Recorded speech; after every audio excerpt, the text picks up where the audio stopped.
પ્રધાનમંત્રી નરેન્દ્ર મોદી આગામી 5 જૂનના રોજ સુરતની મુલાકાતે આવી રહ્યા છે। તેમના આગમનને લઈને સમગ્ર તંત્ર દ્વારા જોરશોરથી તૈયારીઓ હાથ ધરવામાં આવી છે, જેને લઈને બેઠક પણ યોજાઈ હતી। પ્રધાનમંત્રી નરેન્દ્ર મોદી આગામી 5 જૂનના રોજ સુરતની મુલાકાતે આવી રહ્યા છે। તેમના આગમનને લઈને સમગ્ર તંત્ર દ્વારા જોરશોરથી તૈયારીઓ હાથ ધરવામાં આવી છે। કાર્યક્રમની સફળતા માટે જળશક્તિ મંત્રી સી આર પાટીલ અને નાયબ મુખ્યમંત્રી હર્ષ સંઘવીની આગેવાનીમાં સમીક્ષા બેઠક પણ યોજાઈ, જેમાં ધારાસભ્યો, સુરત મહાનગરપાલિકા અધિકારીઓ તેમજ પોલીસ વિભાગના અધિકારીઓ ઉપસ્થિત રહ્યા। ભારે ગરમી અને વરસાદની આગાહીને ધ્યાનમાં રાખી પ્રધાનમંત્રીના કાર્યક્રમ માટે સુરતના એસી ઇન્ડોર સ્ટેડિયમની પસંદગી કરવામાં આવી છે। આ સ્ટેડિયમ ખાતે સાઉન્ડ સિસ્ટમ, લાઇટિંગ અને અન્ય જરૂરી વ્યવસ્થા માટે કોન્ટ્રાક્ટરો તેમજ મનપાના અધિકારીઓ સતત કામગીરીમાં વ્યસ્ત છે। સુરત કલેક્ટર તેજસ પરમારે જણાવ્યું છે કે પ્રધાનમંત્રી નરેન્દ્ર મોદી સૌપ્રથમ હજીરામાં આવેલા એક ઔદ્યોગિક પ્લાન્ટની મુલાકાત લેશે। ત્યારબાદ તેઓ સુરત ખાતે આયોજિત જાહેર સભામાં ઉપસ્થિત રહીને શહેરીજનોને સંબોધન કરશે। આ કાર્યક્રમમાં સ્વચ્છતા અભિયાન અને ઇકો ફ્રેન્ડલી પહેલો જેવા બે મુખ્ય વિષયો પર વિશેષ ભાર મુકાયો છે। પ્રધાનમંત્રીના આગમનને લઈને સુરત શહેરમાં ઉત્સાહનો માહોલ છે, જ્યારે તંત્ર પણ કાર્યક્રમને સફળ બનાવવા માટે એડી ચોટીનું જોર લગાવી રહ્યું છે। માનનીય પ્રધાનમંત્રી શ્રીનું સુરતની ધરતી પર ફરી એક વખત આગમન થઈ રહ્યું છે અને તેમના આગમનને લઈને ખૂબ જ ઉત્સાહ જોવા મળી રહ્યો છે। સૌપ્રથમ તો માનનીય પ્રધાનમંત્રી શ્રીની જે મુલાકાત છે તેનું એક ખાલી નાનું વિવરણ આપીશ। માનનીય પ્રધાનમંત્રી શ્રી 5 જૂન 2026ના રોજ બપોરે 2 વાગે સુરત એરપોર્ટ ખાતે આવશે અને સૌપ્રથમ એમની જે મુલાકાત છે તે હજીરા ખાતે એક પ્લાન્ટમાં થવાની છે, જેમાં લગભગ 45 મિનિટ સુધી એ પ્લાન્ટની મુલાકાત કરશે। એ મુલાકાત બાદ માનનીય પ્રધાનમંત્રી શ્રી એક જાહેર સભાને સંબોધન કરવા માટે ઇન્ડોર સ્ટેડિયમ ખાતે પધારવાના છે અને તે 4:15 થી 5:15 સુધી એટલે કે 1 કલાકનો એ કાર્યક્રમ યોજાશે।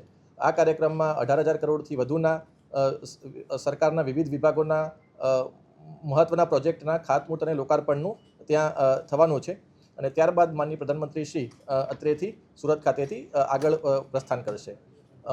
આ જે સમગ્ર કાર્યક્રમ છે તેની તૈયારીના ભાગરૂપે આજે એક મિટિંગ યોજવામાં આવી હતી, જેમાં માનનીય નાયબ મુખ્યમંત્રી શ્રી, માનનીય યુનિયન મિનિસ્ટર શ્રી તેમજ MP, MLA, મેયર શ્રી તમામ હાજર રહ્યા હતા। માનનીય પોલીસ કમિશનર શ્રી અને મ્યુનિસિપલ કમિશનર શ્રીએ પણ આમાં અમને માર્ગદર્શન આપ્યું હતું। તો જે તૈયારી અમે માનનીય પ્રધાનમંત્રી શ્રી જે આગમન થઈ રહ્યું છે તેમાં જે તૈયારીઓ છે તેના ભાગરૂપે આજે અલગ અલગ અમને સજેશન્સ મળ્યા હતા। એમાં મુખ્ય 2 વસ્તુ ઉપર અમારો ફોકસ રહેવાનું છે, જેમાં એક સ્વચ્છતા અભિયાન। અત્યારે આમ આપણે જાણીએ છીએ કે સ્વચ્છ ભારત અભિયાન સમગ્ર દેશમાં ચાલી જ રહ્યું છે અને સુરત મહાનગરપાલિકામાં પણ આ કામગીરી ખૂબ જ સારી રીતે થઈ રહી છે અને જાણીએ છીએ કે સુરત આમાં નંબર 1 પણ દેશમાં છે।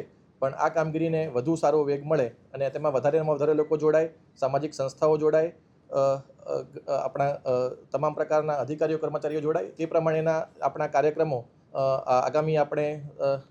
આગામી દિવસોમાં કરવા જઈ રહ્યા છીએ। એટલે એના માટે અમને માર્ગદર્શન મળ્યું અને એનું આપણે આખું આયોજન કેવી રીતે કરવું એનું અમને માર્ગદર્શન આજે મળ્યું હતું। બીજું જે છે કે આ સમગ્ર કાર્યક્રમ જે છે ઇકો ફ્રેન્ડલી દ્રષ્ટિએ મતલબ આખો થાય તેના માટે પણ અલગ અલગ પ્રકારના વિષયની એમાં ચર્ચા થઈ અને કઈ રીતે આપણે ઇકો ફ્રેન્ડલી રીતે આખો આ કાર્યક્રમ કરી શકીએ અને તેમાં કઈ રીતે આપણે સાહેબનું સ્વાગત છે, લોકો પોતાની ભાવના જે માનનીય પ્રધાનમંત્રી શ્રીના આગમનને લઈને જે વ્યક્ત કરવા માગી રહ્યા છે તેને આપણે કઈ રીતે વધારેમાં વધારે સારી રીતે કરી શકીએ તે બાબતનું પણ આજે આમાં ચર્ચા થઈ અને એનું જે હવે ડિટેલિંગ્સ છે અમે આજે કરવામાં આવશે। હજુ એની કોઈ માહિતી મળી નથી, પણ જે સમગ્ર કાર્યક્રમ છે એ ઇકો ફ્રેન્ડલી દ્રષ્ટિએ થાય તે પ્રમાણે આયોજન કરવાનું અત્યારે અમારું આયોજન છે। પહેલો કાર્યક્રમ અને બીજો કાર્યક્રમનો સમય શું છે? પ્રોગ્રામ છે, સમય રહેવા દેજો। પ્રોગ્રામ જે છે એ મેં કીધું એમ 45 મિનિટનું ત્યાં હજીરામાં છે અને બાકી 1 કલાકનો કાર્યક્રમ છે, પબ્લિક ફંક્શન અહીંયા ઇન્ડોર સ્ટેડિયમ ખાતે છે।